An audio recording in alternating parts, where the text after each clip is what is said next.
السلام عليكم. kadib burburkii dowladda Cusmaaniyiinta iyo asaasanka jamhuuriyadda lagu magacaabo jamhuuriyadda Turkiga 1936 ee madaxweynuhu horeysay jamhuuriyadda Turkiga wuxuu noqday Mustafa Kemal Atatürk ninka lagu magacaabo waxaana bilaabay Mustafa Kemal Atatürk inuu kala saaro diinta iyo maamulka oo calmaanimo dadka ku xukumo sida in xijaabka mamnuuco goobaha caamka in quraanka la barto mamnuuco in eedaankii xataa af carabiga lagu eedaamo jiro af carabiga lagu maadaamo Turkiga lagu eedaamo oo heeru ka gaaray islaam nacayb bedelay xataa xuruufta waqtiga ku qori jireen Turkiga oo u ekeyd xuruufta carabiga uu bedelay laatiinka inagu ka Soomaaliyan fartan ku qorno kale jamhuuriyadda Turkiga saasi ku jirtay ilaa uu ka imaanay ninkan maanta muuqaalkana ka gaali doono Adnan Menderes ku soo dhawaada muuqaalkana maanta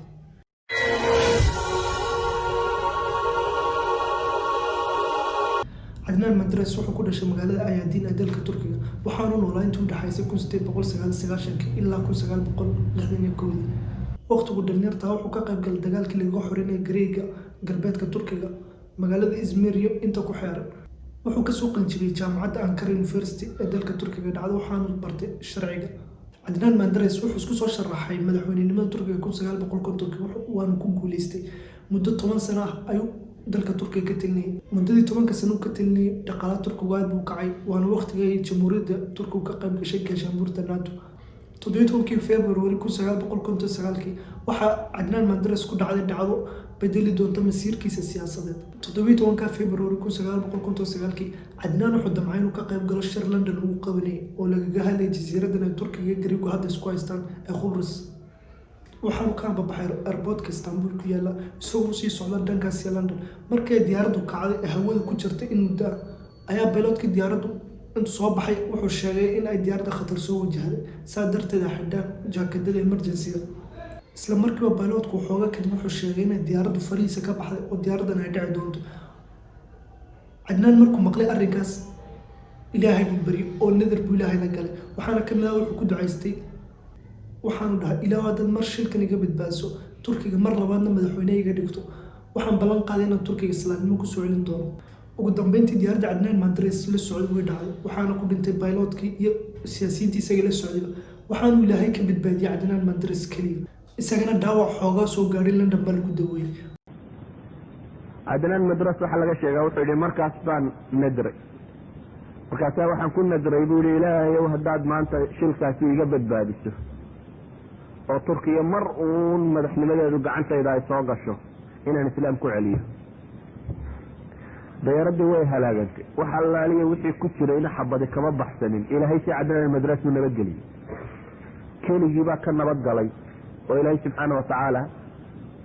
si khaariq ah loo nabad geliyay Adnan Menderes oo qura baa nabad galay in allaaliye intii kala diyaaradda saarayna way dhawaatay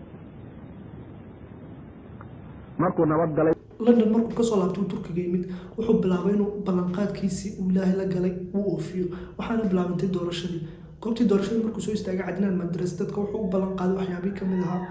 in uu af carabi lagu adaami doono inuu soo kale xijaabkiisa soo celin doono iyo in quraanka la baran doono iyo soo kale inuu fasaxi doono xataa in kutubta xadiistu soo gasho wadanka Turkiga oo waxaas oo dhan mamnuuc ka ah isagoo ka hor shacabkii Turkiga waqtigaas sida ugu helanaan wax islaam ka hadlay ama islaam soo hadal qaadayo diintooda iyo xorriyadooda fasaxay Adnan Menderes buu wadaday si aqlabiyad ayuu ku soo baxay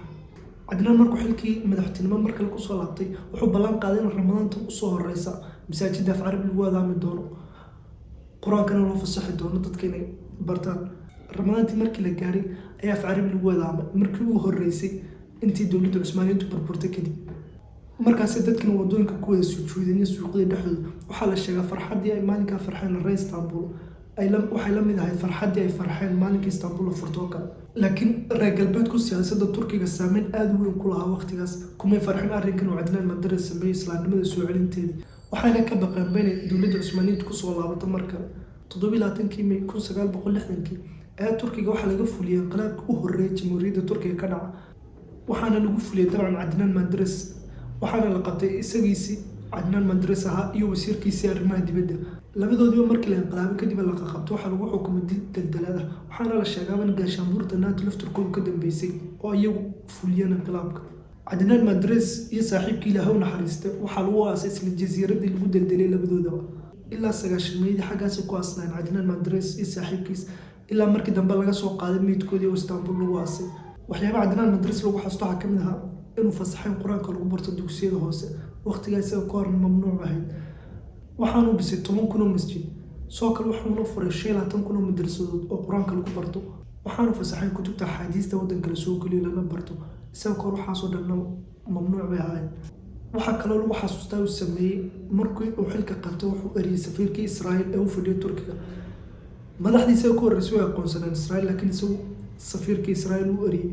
waxaasoo dhan uu surursaday ayaa sababay in inqilaab lasoo dedejiyo, iyagoo reer galbeedku cilmaaniyiintu ka baqayaan inay dowladda Cusmaaniyiintu mar kale soo laabato.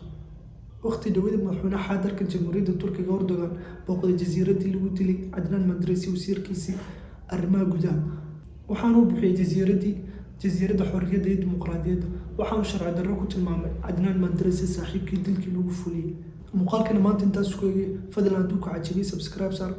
siina share gare. wassalaamu calaykum waraxmatullaahi wabarakaatu.